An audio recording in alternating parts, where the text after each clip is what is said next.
काल और मध्यकाल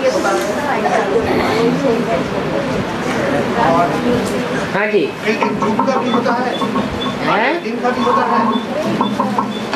एक 4 काल एक युग का भी होता है और एक दिन का भी होता है और दोनों समय होता है, ये भी होता है। आदिकाल षष्ठी में कहते हैं आदिकाल, अनादिकाल, मध्यकाल और अंतकाल। वो सिर्फ संगम युग के हिसाब से कहते हैं। संगम युग में जब बाप आते हैं तो आदिकाल है, प्रत्यक्ष होना जब शुरू होते हैं तो मध्यकाल है, प्रत्यक्षता की संपूर्ण आहुति होती है तो अंतकाल है। ऐसे ही ब्रॉड ड्रामा में नई सत्य की षष्ठी जब बनकर तैयार होती है तो आदिकाल है, मध्यकाल में फिर परिवर्तन होता है।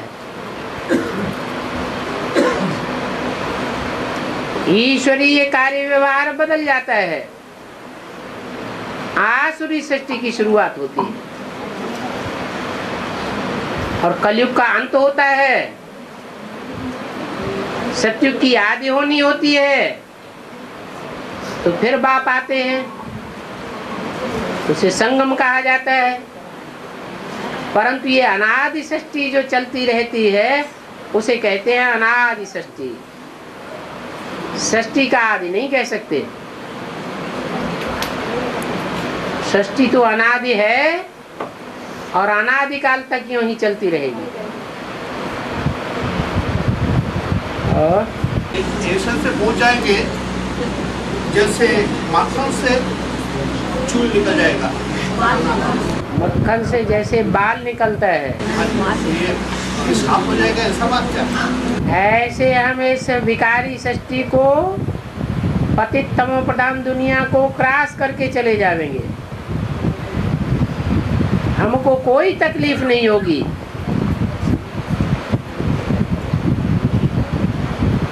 और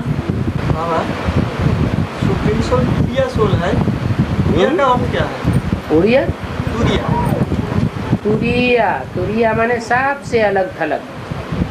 500-700 करोड़ जो भी मनुष्य आत्माएं हैं या जो भी पशु पक्षी कीट पशु पक्षी पतंगे आदि हैं, उनकी आत्माओं से उसका कार्य बिल्कुल निराला है, इसलिए उसको कहते हैं तुरिया, निराला।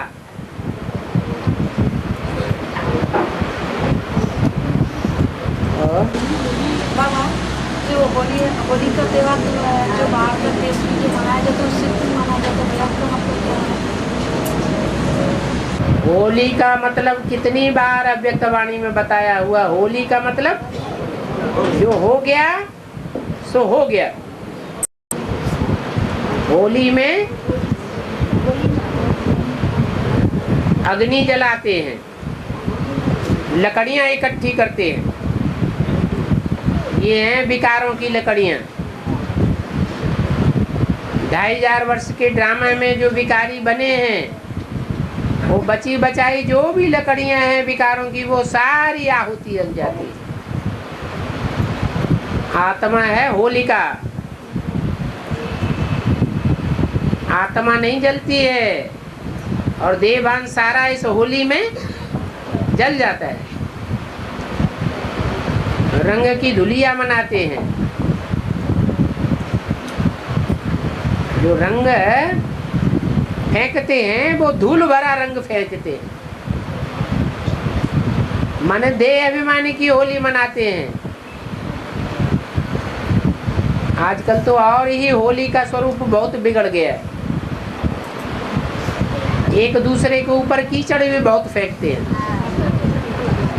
जैसे ब्राह्मणों की संगम युगी दुनिया में अभी कीचड़ फेंका जाता है, ये ग्लानि का गंध है जो फेंकते रहते हैं।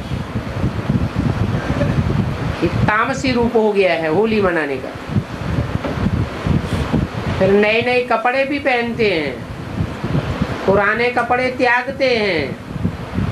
ये है सतयुग में जाने की यादगार। नई दुनिया में जावेंगे तो जैसे जो होना था सो हो गया। जो विकारों की होली मनानी थी वो होली मना ली।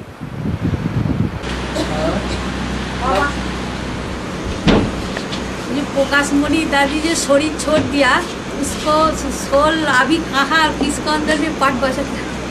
जो भी ब्राह्मणों की दुनिया में बेसिक में चलने वाली ऐसी आत्माएं हैं जिनको एडवांस पर निश्चय नहीं हुआ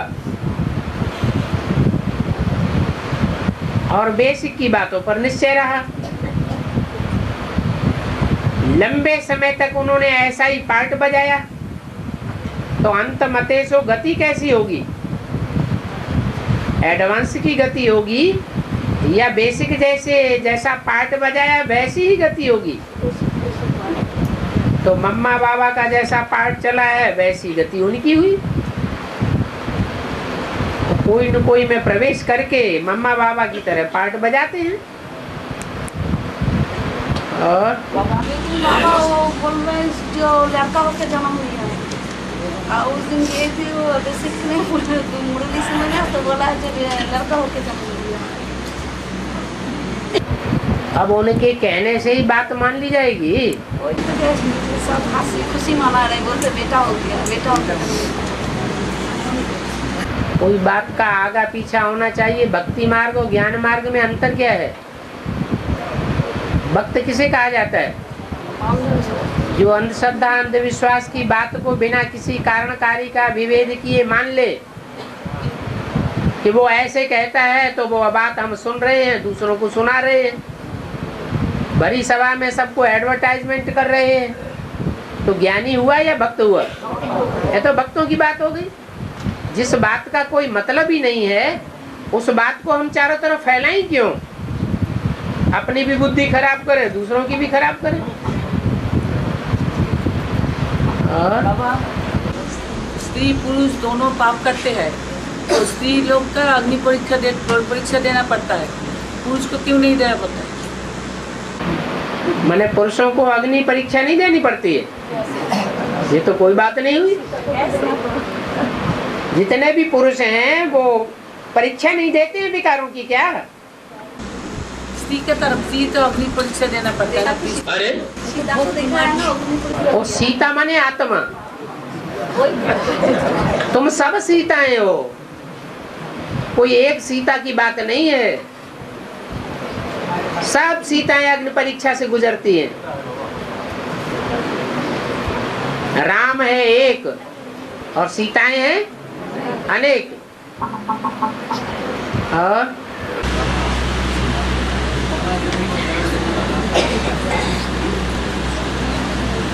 सतयुग में और त्रेता में वहां अलग से गुरु नहीं होता है। जो बाप होता है वही गुरु होता है, वही परंपरा विक्रमादित्य तक चलती रहती है।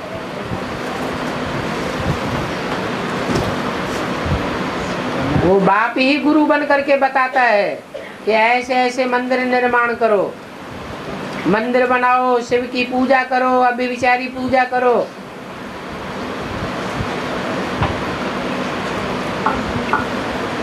और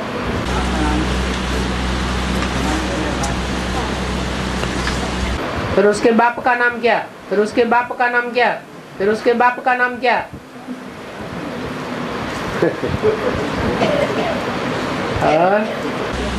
बाबा रामायण में बोल दिया जगतम पितरम वंदे पार्वती परमेश्वरम, तो क्लैरिफिकेशन क्या है? करेक्शन क्या है? क्लैरिफिकेशन क्या है? जगत के जो माता पिता हैं, सारे जगत के मनुष्य सृष्टि के माता पिता वो जगत के पितर हैं। माने सारे जगत के माता पिता हैं पार्वती और परमेश्वर। माने शंकर और पार्वती सारे जगत के माता पिता हैं, यही उसका अर्थ हुआ। उनको मैं वंदना करता हूँ। और बाबा काशी पर्वत में सजा खाने का राज क्या है बाबा, और सजा कैसे होगी बाबा, समझाएंगे? काशी करवट में जो करवट खाने जाते हैं, फैसला कर लेते हैं कि हम काशी करवट खावेंगे, वो एक शिव के ऊपर जाकर अर्पण हो जाते हैं। समझते नहीं हैं, बिना जाने बिना समझे शिव पर अर्पण हो जाते हैं जाकर। वो बात भक्ति मार्ग की है या ज्ञान मार्ग की है? भक्ति मार्ग की। और भक्ति मार्ग का फाउंडेशन असली कहाँ पड़ता है? संगम युग में फाउंडेशन पड़ता है। यहाँ अभी जो भी अर्पण हो रहे हैं वो सब काशी करवट खा रहे हैं या निश्चय अनिश्चय का चक्र चलता रहता है उनको। शिव कौन है? मैं जो हूँ, जैसा हूँ, जिस रूप में पार्ट बजाए रहा हूँ, ऐसा दृढ़ पक्का निश्चय होकर के सरेंडर हो जाते हैं या कुछ संशय बना रहता है? संशय बना रहता है, घड़ी घड़ी संशय आता है। इसलिए पूरे पाप भस्म नहीं होते, फिर नए सरे पाप करना शुरू कर देते और 100 गुना पाप चढ़ने लग पड़ता है। और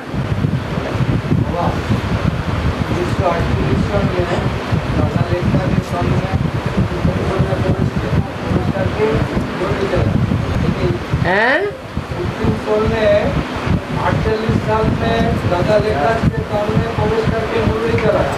उसके काम में की बात 3 साल क्यों लग गया? ब्रह्म कुमारी ईश्वरी लिखने में 3 साल क्यों लगा?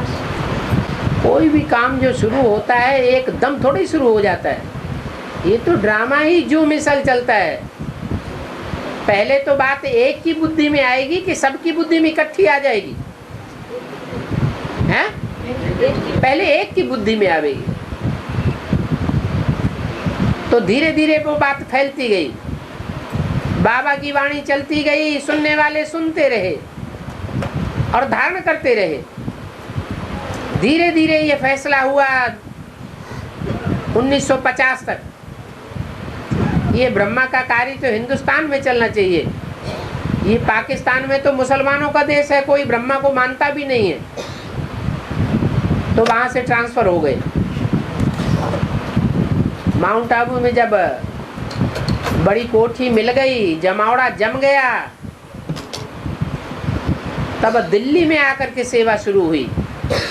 पहला सेवा केंद्र खोला गया, उसका नाम रखा गया आध्यात्मिक ईश्वरी वो प्रजापिता ब्रह्मा कुमारी ईश्वरी विश्वविद्यालय। उससे पहले कोई भी आश्रम का नाम ब्रह्मा कुमारी विश्वविद्यालय नहीं था। धीरे धीरे धीरे धीरे 4-5 साल के बाद कहीं प्रैक्टिकल में शुरू हुआ। कोई भी काम होता है तो पहले मनसा के अंदर चलता है या सीधा ही प्रैक्टिकल में शुरू हो जाता है? पहले मनसा के अंदर चलता, फिर वाचा में आता है, वाचा में आते आते गुजरते गुजरते फिर प्रैक्टिकल में होता है। ये तो होता ही है, इसमें कोई अजूबा गरूबा वंडरफुल बात नहीं है कि 3-4 साल क्यों लग गए। आध्यात्मिक ईश्वरी विश्वविद्यालय सन 76 में ही पर नाम लिख गया क्या? में आया 74 में लिखना पड़ेगा? नहीं, आध्यात्मिक ईश्वरी विश्वविद्यालय नाम तो कंपिल में जाकर के पढ़ा प्रैक्टिकल में। उससे पहले आध्यात्मिक ईश्वरी विश्वविद्यालय नाम था ही नहीं। और ये दान तो छूटे करा, तो जो दान करेंगे उसका ही धारणा होंगी। मतलब कौन चीज का धारणा और क्या दान है? एक बार फिर रिपीट करो। ये दान तो छूटे करा, हाँ, तो जो दान करेंगे उसका ही मतलब धारणा होंगी। किसको दान करेंगे? हाँ, ये बात क्या बात है? बात है ये दे दान तो छूटे करा। अरे किसको दान करेंगे? तो छूटे ग्रहण। दान में जो धारणा की बातें है, अगर खुद नहीं धारणा करेंगे तो दान के धारणा, खुद धारणा करेंगे तो दूसरों को दान हो जाता है। हाँ, सही बात, 2 बात हो गया। दान का मतलब हो गया जो अपना जो विकारों का दान। किसको करेंगे? अरे विकारों का दान बाबा को देंगे। अरे किसको, बाबा को करेंगे? बाबा तो लेंगे। बाबा गरीब है। अरे वो बात भक्ति मार्ग में जब सूरज ग्रहण पड़ता है और चंद्र ग्रहण पड़ता है तो जो जहाँ जहाँ पानी के घाट होते हैं वहाँ चांडाल लोग आवाज लगाते हैं, दे दान तो छूटे ग्रहण।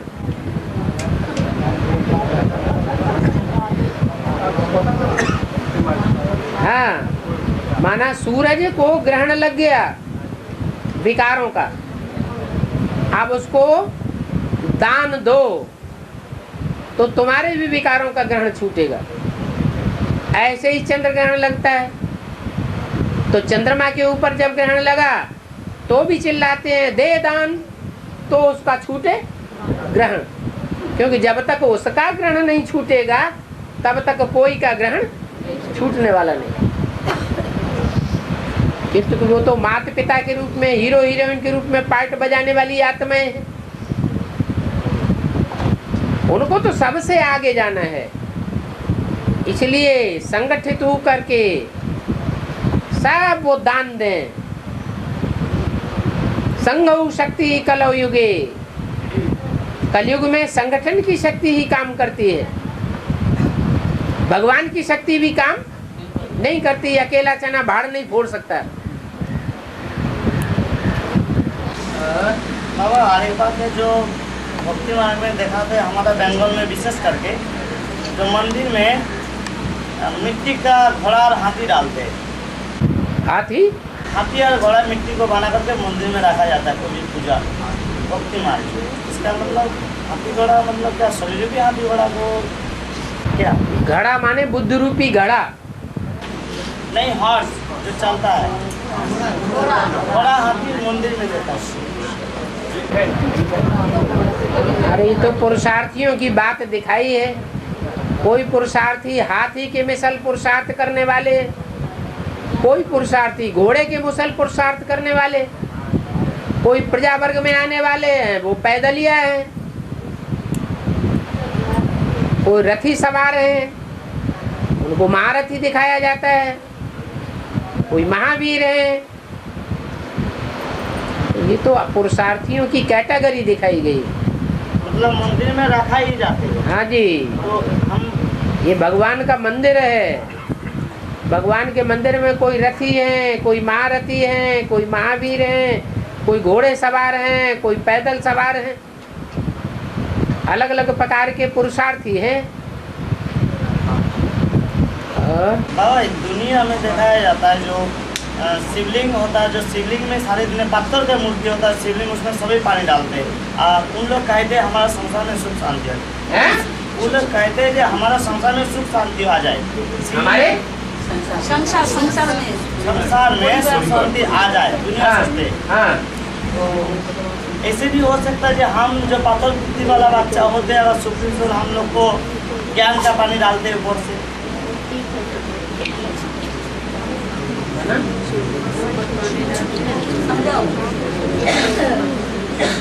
बोलो क्या कह रहे?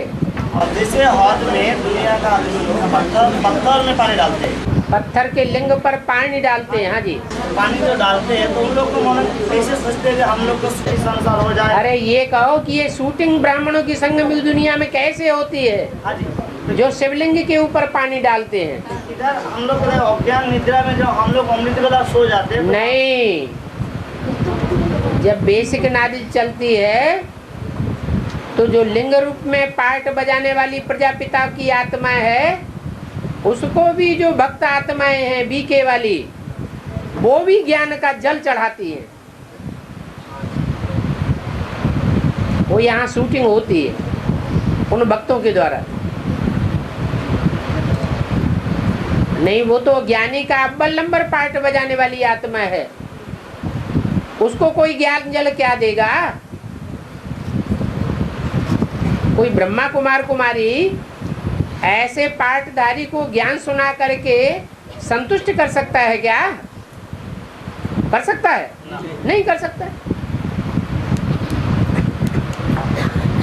वैसे हम लोग अमृत वेला में जैसे सो जाते हैं, मतलब मनन चिंतन नहीं चलते। मनन चिंतन नहीं चलते तो इसका मतलब हमारा जो ज्ञान जल ठीक से धारण नहीं है। हम किस लिए उठेंगे अमृत वेला, क्या करेंगे?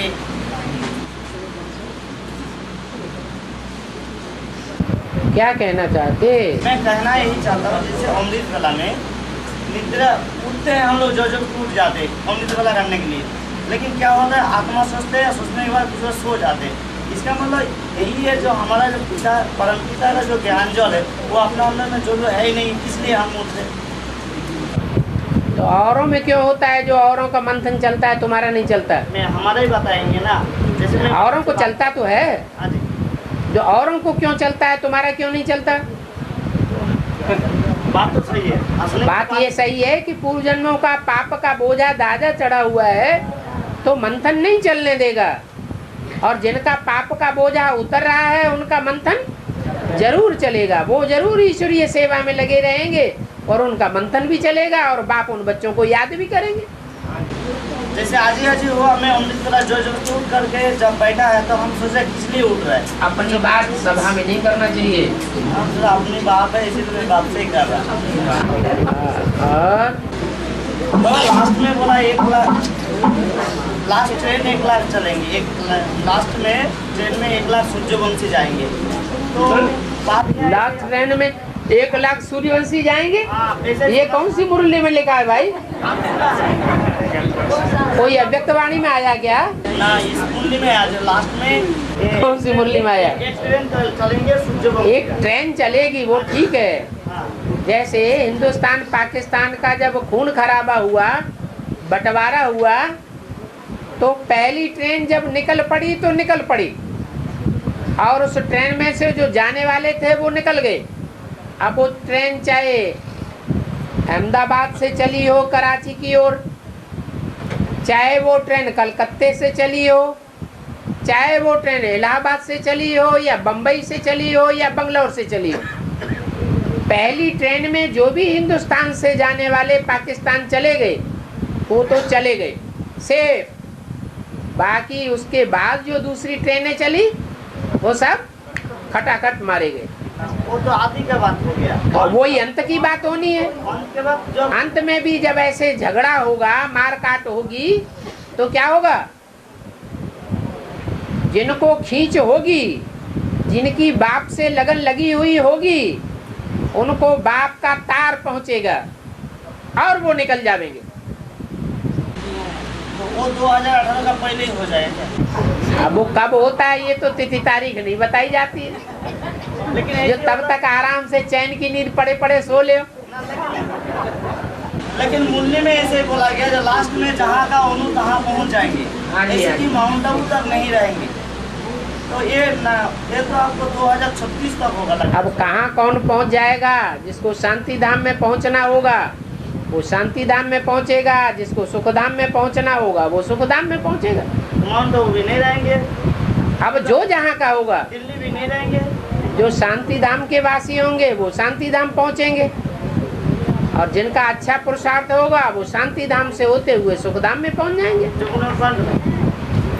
और বাবা আমি এক মুরলি में सुना হচ্ছে मुरली में क्या क्या सुना?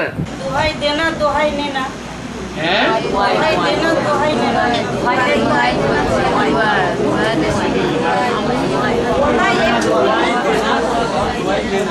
दुआएं दो और दुआएं लो।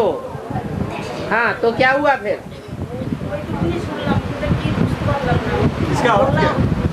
इसका अर्थ ये है कि दूसरों के प्रति शुभ भावना रखो और दूसरों की शुभ भावना और शुभ कामनाएं स्वीकार करो।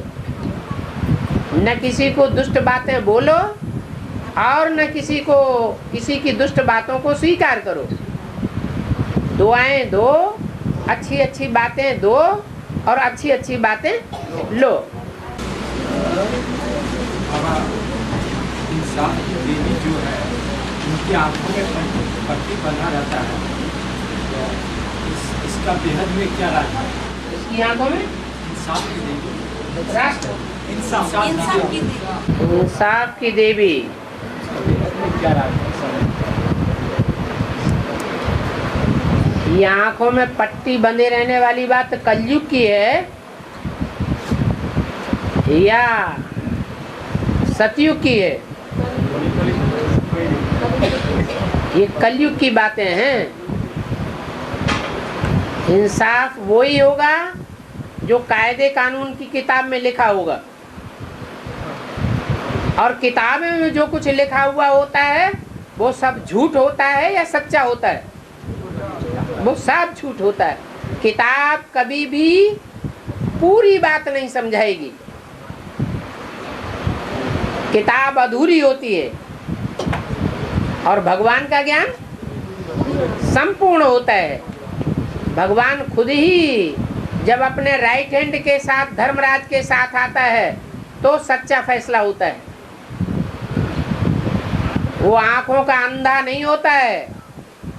बाकी मनुष्यों के जो भी फैसले होते हैं वो सब अंधे के औलाद अंधे द्वारा वो फैसले होते हैं। नहीं तो फिर भगवान को आकर के आखिरी फैसला करने की दरकार ही नहीं। भक्ति मार्ग में जितना सारे देवी देवता हमने देखा, एक ब्रह्मा को छोड़ करके सारे देवी देवता तुमने देखा? हाँ देखा। हाँ। से हम हाँ। तो 33 करोड़ देवता जितना हम सारे देखा, उसका अंदर एक श्री ब्रह्मा का ही बुजुर्ग को शरीर देखा है और किसी को नहीं देखा है। ब्रह्मा का ही बुजुर्ग शरीर देखा, शंकर जी का बुजुर्ग शरीर नहीं देखा। मजदारी वाला तो लेकिन मजदारी वाला जो ब्रह्मा का ही बुजुर्ग को शरीर देखा। मजदारी मूछधारी शंकर का नहीं देखा। पक्का हुआ नहीं है, कच्चा कच्चा भी है पक्का भी है। वो तो पक्के वालों का भी बाप है और कच्चे वालों का भी बाप है। सफेद दाढ़ी मूछ वालों का भी बाप है और काली दूर मूछ दाढ़ी वालों का भी बाप है।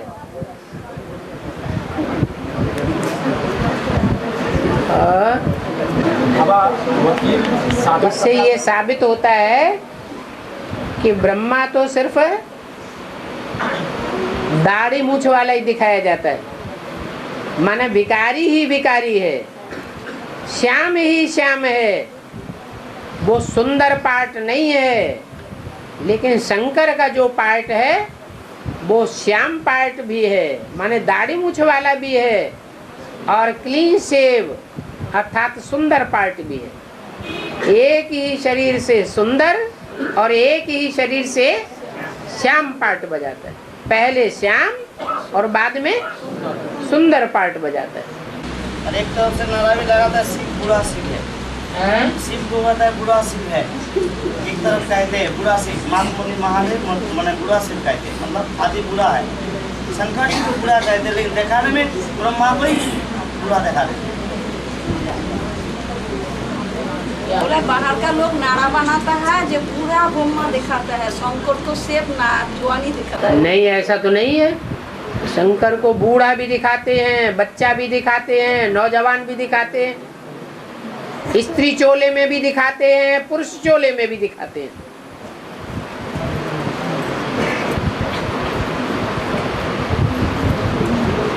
और बाबा वकील लोग सादा कपड़े पर काला कोट लगाते हैं, इसका बेहद में क्या राज है? कोई की वकालत की जाती है। जो आदमी अपनी बात अपने आप नहीं कह पाता है तो उसकी बात कहने के लिए वकील नियुक्त किए जाते हैं। और ये वकील वगैरह जो रखे जाते हैं कोर्ट कचहरी में, ये कलयुगी दुनिया में रखे जाते हैं। जितनी दुनिया पुरानी और तमो प्रधान बन जाती है तब रखे जाते हैं, या जब सात्विक दुनिया होती है तब रखे जाते हैं। जितना जितना तमो प्रधान दुनिया बनती जाएगी उतना ही ये बीच में बिचौलिए बढ़ते जाते हैं। इसलिए इनको काले कोट वाला कहा जाता है। जैसे आज के फैसले करने वाले, उनका नाम दिया है,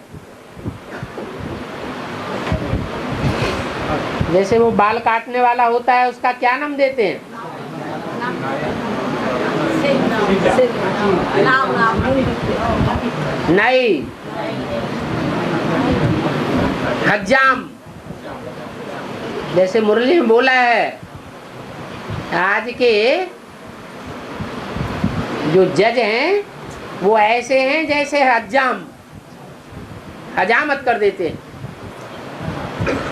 जैसे तिरुपति का मंदिर है ना, तो तिरुपति के मंदिर में जो भी जाते हैं क्या करा के आते हैं? अपनी हजामत करा के आते हैं।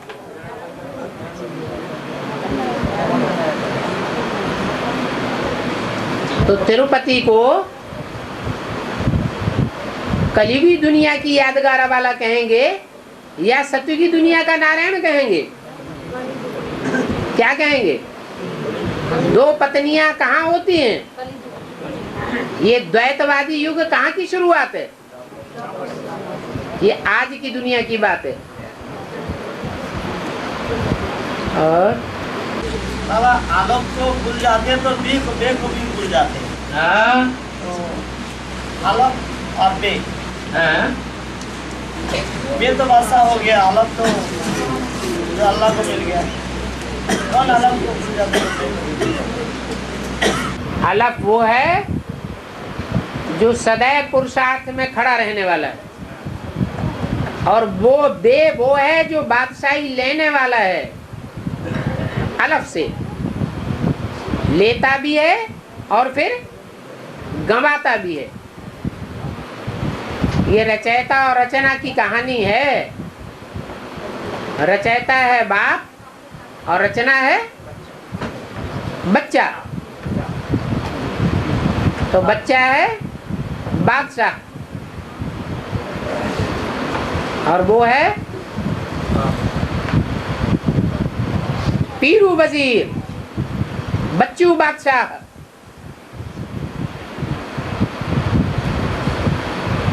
जैसे चाणक्य क्या है?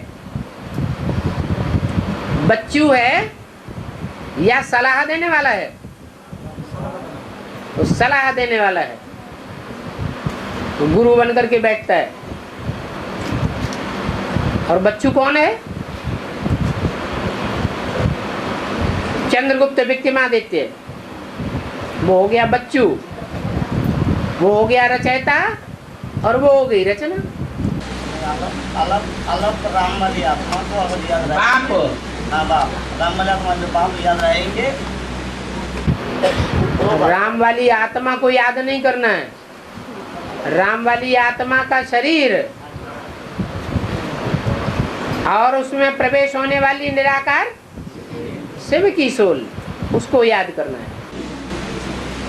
पुरुषार्थ में खड़ी है तो राम वाली आत्मा ही है आलोक, तो हम तो उनको ही वो पुरुषार्थ में खड़ी भी कब तक है? जब तक शिव प्रवेश है तब तक खड़ी है, या उसके बाद भी खड़ी है कि रावण राम बन जाता है, कि राम रावण बन जाता है? राम राम के रूप में संसार में प्रत्यक्ष होता है, वो तभी प्रत्यक्ष होता है जब सुप्रीम सोल उसमें प्रवेश हुआ साबित होता है। 2018 तक तो प्रवेश होके रहेंगे सुप्रीम कोर्ट। अब ये मतलब नहीं है कब तक रहेंगे कब तक नहीं रहेंगे, लेकिन जब वो आत्मिक स्थिति का अंगूठा कट जाता है तो राम ही क्या बन जाता है? रावण बन जाता है।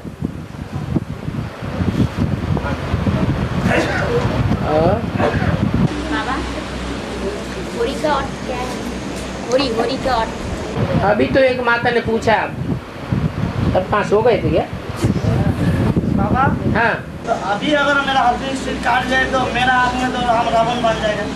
अरे इस हाथ की इस अंगूठे की बात है क्या? शास्त्रों में अंगूठा को आत्मा को अंगुष्ठाकार बताया है। शास्त्र लिखने वाले नहीं जानते हैं कि आत्मा का स्वरूप क्या है, इसलिए उनको अंगूठे के आकार का समझ लिया। वास्तव में अंगूठाकार आत्मा नहीं है। अगर अभी हमारा आत्मिक स्ट्रीट टूट जाए तो नाक क्यों न काट लो? तो फिर हम तो नाक काटने से क्या आत्मिक स्थिति बन जाएगी? ये बाबा ठीक नहीं बोला, ये नहीं बोला, वो नहीं बोला, तो क्या नहीं बोला? रावण बन जाएगा फिर। हैं? क्या बोल रहे हो? बोल रहा है। मतलब क्या है? अपना अपना अपना अगर अपनी स्त्री काट गया, हमारा अपना है। क्या काटी है? मेरा अपनी स्त्री काट गया। ये बाबा नहीं है, वो बाबा नहीं है। आत्म की स्थिति कैसे काट लोगे अपनी? ये वो बाबा नहीं है। वो तो ऑलरेडी कटी हुई है ही। शादी हुई है, अभी कहाँ उनको पावर है? अच्छा ठीक है। अच्छा ठीक है। कटा हुआ ही है, कहाँ मिस्त्री आया? और हम शरीर भान में यहाँ बैठा है। बाबा वो एक कैसेट में बोला है राज करेगा खालसा। खालसा खालसा माने खालिस। खालिस माने पवित्र। जो पवित्र आत्मा है वो ही राज्य करेगी। अपवित्र आत्माएं जो होंगी वो राज्य नहीं कर पाएंगी। नई दुनिया की राजाई या ब्राह्मणों का जो नया संगठन तैयार होगा संसार में, और उसमें जो नई संगठन शक्ति तैयार होगी, उसमें कंट्रोलिंग पावर खालसा के हाथ में होगी। और खालसे की मान्यता सिखों में ही है। बाबा महाभारत जो अभिमन्यु की दिखाया है ना, अभिमन्यु हाँ जी। तो वो अभिमन्यु जब माँ का पेट में था तब उसका पिताजी का कहानी सुना था। तो वो जो महाभारत में जो युद्ध हुआ था उसमें जो चक्रव्यूह बनाया है। आप बंगाली में बोलिए, जल्दी जल्दी फटाफट बोल जाइए। वो चक्रव्यूह में तो वो प्रवेश करता था, लेकिन बाहर में आते नहीं, इसलिए इसके उसमें उसको मार दिया। आप बंगाली में बोलिए ना। आप हिंदी में कुछ बोल रहे हैं, कुछ समझ में आ रही, कुछ बात नहीं बनती है। बंगाली में फटाफट बोल जाइए।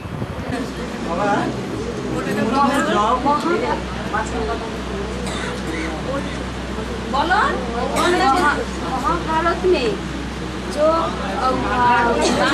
वो तो अभिमन्यु नाम से ही महाभारत सब समझ लेंगे। युद्ध का टाइम जो चक्रव्यूह बनाया ना, उसमें तो वो प्रवेश करता है, लेकिन बाहर में आते नहीं, तो उसको मार दिया। इसका अर्थ और हाँ बाहर में आते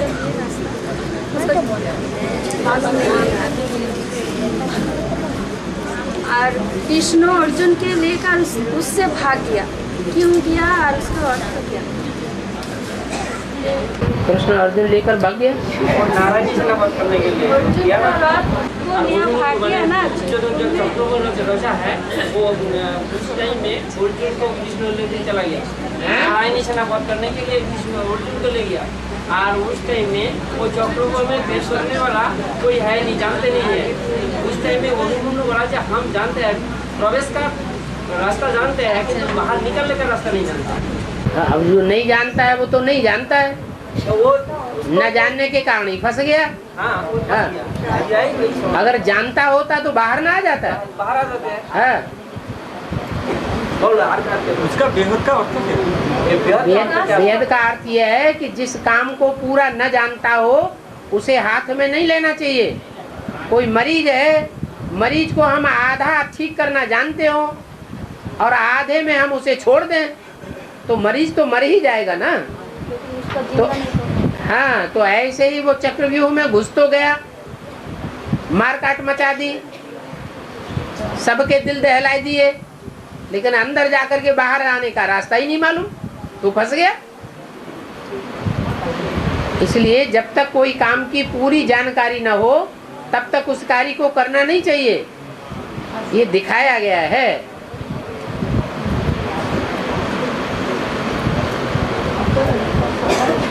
और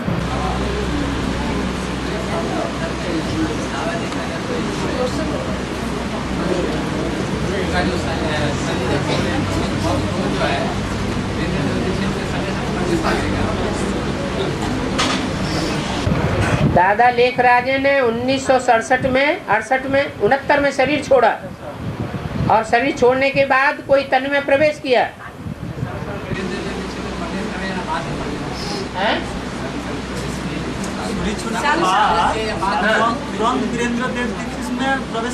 अब ये तो पता नहीं वीरेंद्र देव दीक्षित में प्रवेश किया या किस में प्रवेश किया, लेकिन इतना जरूर है कि शेर जो है उसको जंगल चाहिए,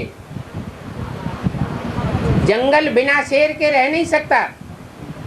इसलिए ब्रह्मा बाबा की सोल जो है वो प्रवेश तो करती है बच्चों में। अब कौन से बच्चों में प्रवेश करती है ये नहीं कहा जा सकता। शिव बाप जो है उनका मुकर्रर रथ एक ही है। दादा लेखराज ब्रह्मा का तन गया तो कोई दूसरे मुकर्रर रथ में प्रवेश कर लिया। पहले गुप्त होता है, बाद में प्रत्यक्ष होता है। जैसे कोई आत्मा गर्भ में प्रवेश करती है तो पहले गुप्त रहती है और बाद में प्रत्यक्ष हो जाती है।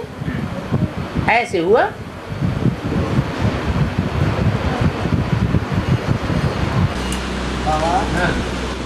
साकारी आकारी फिर साकारी आकारी निराकारी फिर साकारी।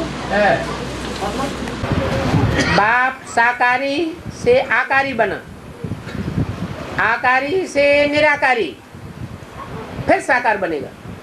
कितने आयाम हुए? पहले साकारी था, साकारी से आकारी बना, आकारी से निराकारी, और निराकारी से फिर साकार बनेगा। कब बनेगा?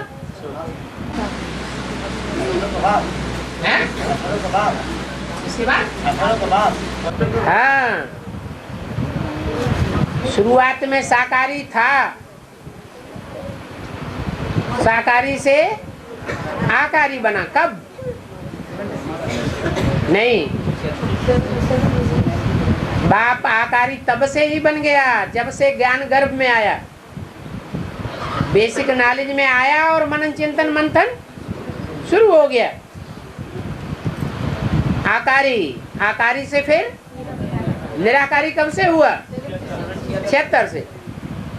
निराकारी माने अपने स्वरूप का ज्ञान हो जाए कि मुझे आत्मा का ये पार्ट है, फिर कुछ करने को नहीं रह जाता सिवाय स्वरूप में टिकने की।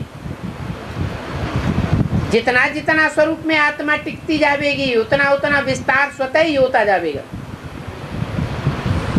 विस्तार में जाने की जरूरत नहीं है, विस्तार में जाने का पुरुषार्थ करने की जरूरत नहीं है। क्या जरूरत है? निराकारी स्टेज में टिकने की जरूरत है। तो जितना जितना निराकारी उतना उतना विस्तार स्वतः ही होता जाता है। अपने अनेक जन्मों की कहानी स्वतः ही खुलती जाती है।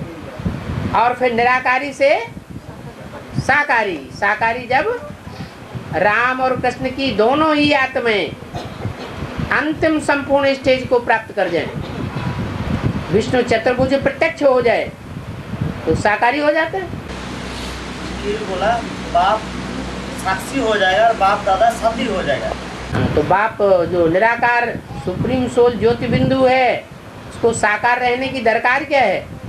जब बच्चे ने बाप समान स्वरूप को प्राप्त कर लिया, फिर बोला बाप दादा सदा, फिर बोला बाप शिव बाबा सदा कायम होंगे इस सृष्टि में। बाप दादा सदा कायम होंगे। बाप सदा कायम होंगे इस सृष्टि में। बाप सदा कायम नहीं होंगे।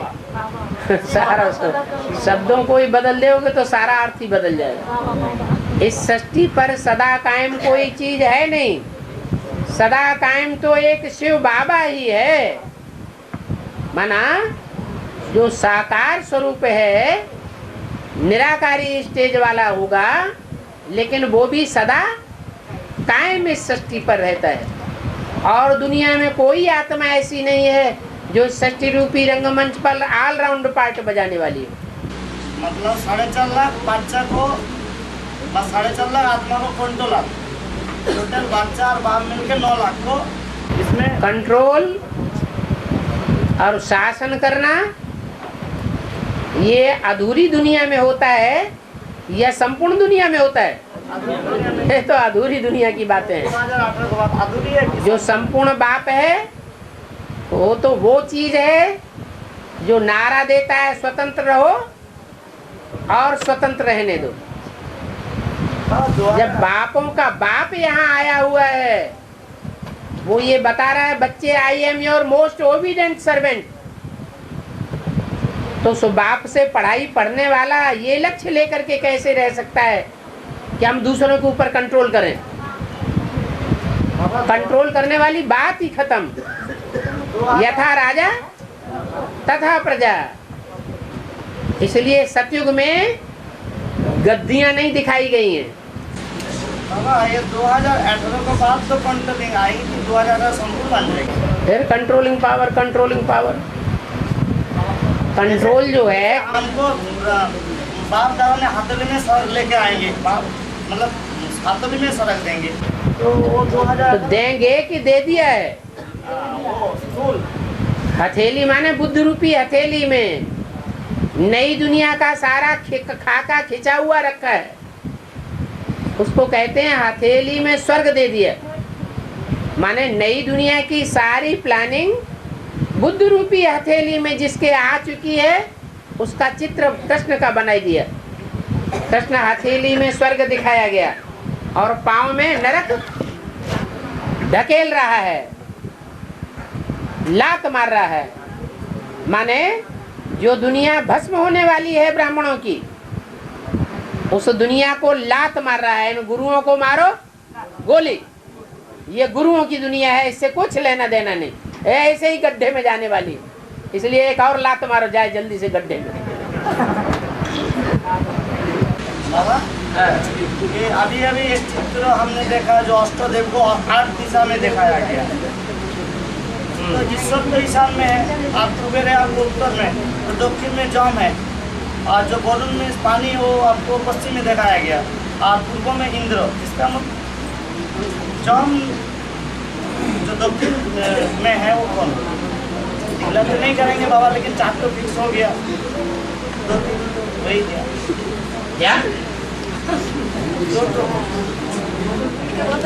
वही क्या जैसे कुबेर आपको उत्तर में है, तो बनाया ना वो चित्र अष्टदेव का 4 ना, इसलिए वो मतलब वो जो 8 जो है अष्टदेव, तो ईशान में तो ईश्वर है ही है, और बात में कौन धार में कौन है? तुम पूछ क्या रहे हो? मैं यही पूछ ले जो वो जो अष्टदेव को 4 दिशा में बैठा डाला। 4 दिशाएं अष्टदेव थोड़े ही है। 8 दिशा में बैठाया। जो 4 दिशाएं हैं, पूरब पश्चिम उत्तर और दक्षिण, उन चारों दिशाओं के कोण भी हैं। जैसे पूरब पश्चिम उत्तर और दक्षिण ऐसे कहा जाता है ना, तो इनके कोने भी हैं। जिन्हें कोना है उनको कहा जाए उत्तर और पूरब का कोना, ईशान कोण। तो ऐसे ही 4 कोने भी हैं, 4 दिशाएं और 4 उनके कोने। इस तरह मिला करके 8 दिग्पाल कहे गए हैं। 8 दिशाओं, दिग माने दिशा, 8 दिशाओं को पालने वाले दिग्पाल, वो अष्टदेव कहे गए। बाबा वो जो जम का हम सुना ईशान में ईश्वर है, उत्तर में कुबेर है, तो दक्षिण में जम। हाँ, तो क्या बात क्या कहना चाहते? बात कहना यही चाहते थे, ईश्वर का पाठ तो हम लोग जान चुका है। हाँ, तो सबका पाठ जानना कोई जरूरी है? बाबा खुद ही क्लियर कराए देंगे। जिन आत्मा का जो पार्ट होगा वो अपने आप मैदान में आके पार्ट बजाएंगे, मैदान में आके पार्ट बजाएंगे और हम जान लेंगे इनका ये पार्ट है। इसमें पूछने करने की बात ही नहीं, कौन सा किसका पार्ट है। अच्छा बाबा वो जो 10 में उद्धव और अद्धव कहते हैं वो क्या है? ये तो 8 दिशा हो चुका है, उद्धव और अर्ध वो क्या है?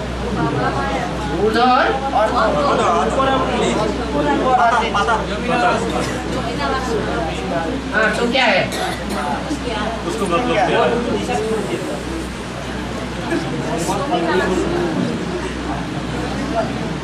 आसमान और जमीन।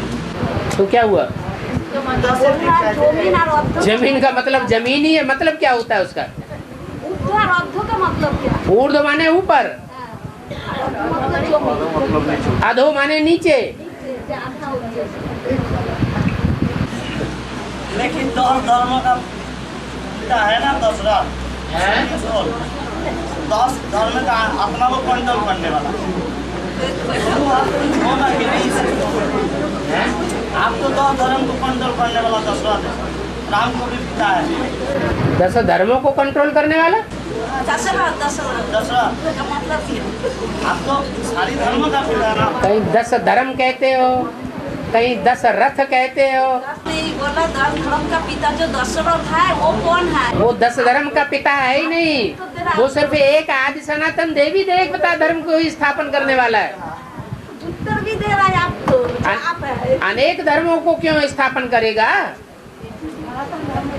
वो तो सिर्फ सनातन धर्म का धर्म पिता है।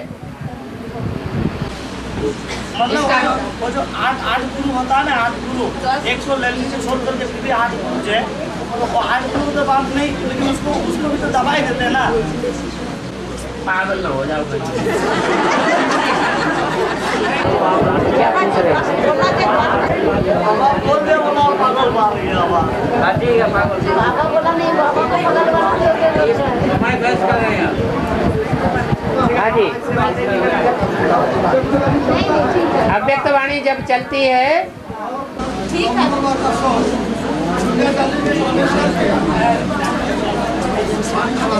हाँ जी, याद में रहती है। हाँ जी,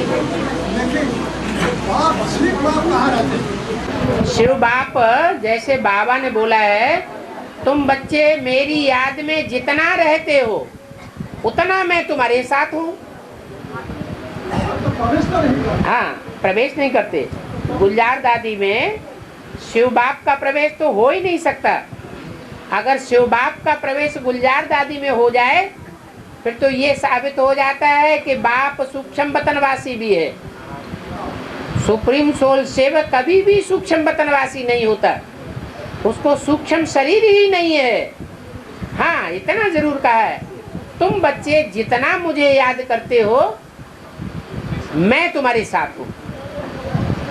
तो ब्रह्मा की सोल भी बच्चा है, और वो बच्चा जो सूक्ष्म शरीरधारी है वो गुलजार दादी में प्रवेश करता है। जब प्रवेश करता है तो बहुत पावरफुल याद होती है उनकी। कोई को जब कोई चाहने वाली चीज मिल जाती है तो उसका नशा चढ़ता है या घटता है? चढ़ता है। ब्रह्मा बाबा बचपन से ही गुलजार दादी को अपने नजदीक खींचना चाहते थे और गुलजार दादी भाग जाती थी, कभी भी उनके नजदीक नहीं आई। आखिरी जीवन भर की जो कशिश थी वो शरीर छोड़ने के बाद उनकी मुट्ठी में आ गई और उन्होंने दादी में प्रवेश कर लिया। तो उनका नशा तो दिन दूना रात चौगुना हो जाता है और बाबा की याद भी आती है अच्छी।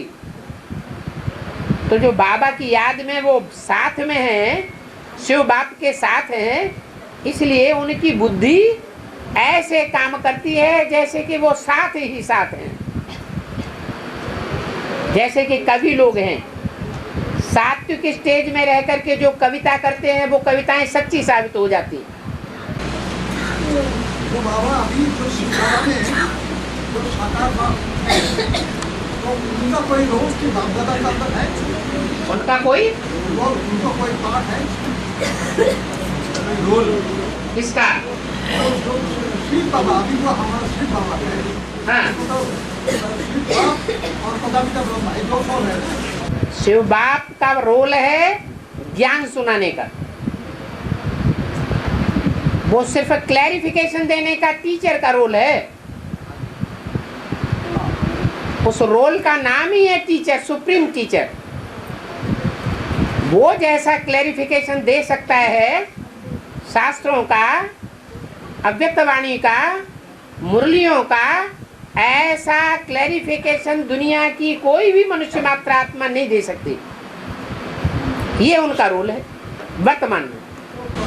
बापदादा का अंदर में जो हमारा जो अभी बाबा है, उनका कोई पार्ट है क्या?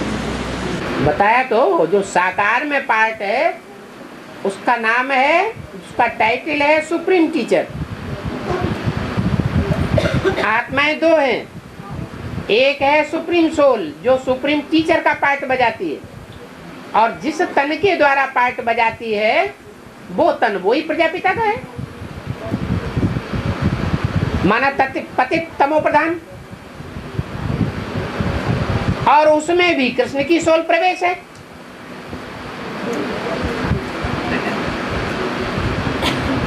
लेकिन दादी गुंडा का अंदर जब जाता है तब तो वो अरे उनकी एक बात अभी पूरी नहीं हुई। हाँ जी,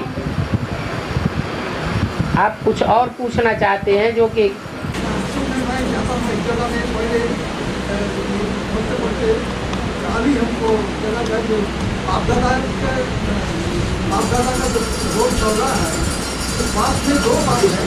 बाप जब कहा जाता है तो बाप कहने मात्र से ही हमारी बुद्धि में कंसंट्रेशन सुप्रीम सोल के लिए बैठना चाहिए। राम वाली आत्मा की तरफ हमारा कंसंट्रेशन नहीं जाना चाहिए। वो हमारा बाप है, भल साकार शरीर राम के चोले में है, लेकिन हमारा कंसंट्रेशन सुप्रीम सोल के लिए है। वो बाप है और ब्रह्मा हमारा दादा है। और नहीं, जब दादी गुंडा का अंदर जब बेसिक में तो बोलता दादी और गुंडा का अंदर जब जाते हैं तो बोलता बाप दादा दोनों आ रहा है, वही बोल बाप दादा दोनों आ रहे हैं, ऐसे नहीं बोला किसी अव्यक्तवाणी में। सिर्फ बोला जाता है बाप दादा। इसका मतलब ये है कि जितना ही ब्रह्मा की सोल याद करती है सुप्रीम सोल बाप को, उतना ही वो सुप्रीम सोल बाप के साथ है। माना दादा वाली सोल जो सृष्टि का पहला पत्ता है, वो पहला पत्ता जैसे कि दादा है, बड़ा भाई है, वो दादा है, और जिसकी याद में बैठा हुआ है गुलजार दादी में, वो है बाप। इसलिए बाप दादा कहा जाए। जितना मुझे याद करते हो उतना मैं तुम्हारे साथ हूँ। तो जब साथ है तो साथ ही साथ नाम लेना चाहिए ना, तो नाम हुआ बाप दादा। और बाबा पहले झाड़ छोटा था, बाद में झाड़ बड़ा बड़ा हो जाता है, इसका मतलब क्या है? पहले 2 पत्ते निकलते हैं, फिर 4 पत्ते निकलते हैं, फिर 4 से 8 निकलते हैं, फिर मल्टीप्लाई होता रहता है।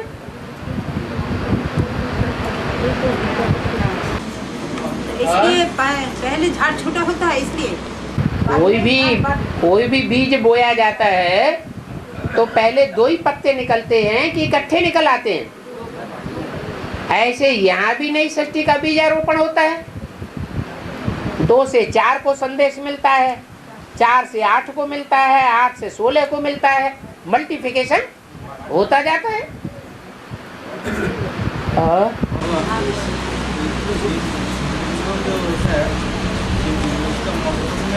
दाग देता है और उसका बीच में बिंदु देता है।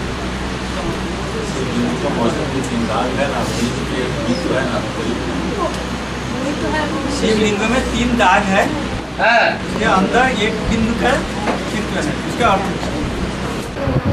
3 रेखाएं हैं पड़ी हुई, जो शिवलिंग में 3 रेखाएं पड़ी हुई दिखाई गई हैं, और उनमें बीच में जो बिंदु रखा हुआ है वो सुप्रीम सोल बाप की यादगार है, जो उसमें प्रवेश करके अपना पार्ट बजाता है। 3 रेखाएं ब्रह्मा विष्णु शंकर की यादगार है। ये 3 पार्टधारियों की यादगार हैं 3 रेखाएं। और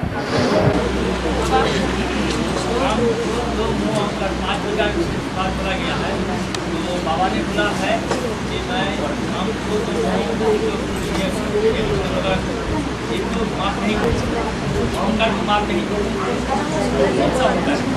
काम क्रोध लोभ मोह, ये 4 विकार जो हैं वो परमात्मा बाप उनको पतितों को पावन बनाने के लिए बांधा हुआ है, लेकिन जो देह अहंकार को नहीं छोड़ता उसके लिए बांधा हुआ नहीं है। पहली शर्त है देह का त्यागन करो, देह की स्मृति भूलो, अपन को आत्मा समझो। इसलिए 4 विकार तो माफ हैं। उन 4 प्रकार के विकारियों को राजाई मिल जाती है, लेकिन जो देह अहंकार को नहीं छोड़ता, अहंकारी रसियंस, उनके कुल में कोई को भी राजाई नसीब नहीं हुई, कोई राजा नहीं हुआ। भगवान राजाई देता है, कैसा भी कोई पतित से पतित आत्मा क्यों न हो, सबको राजाई देने के लिए बांधा हुआ है अगर पुरुषार्थ करे तो। लेकिन अहंकारियों को राजाई नहीं मिल सकती।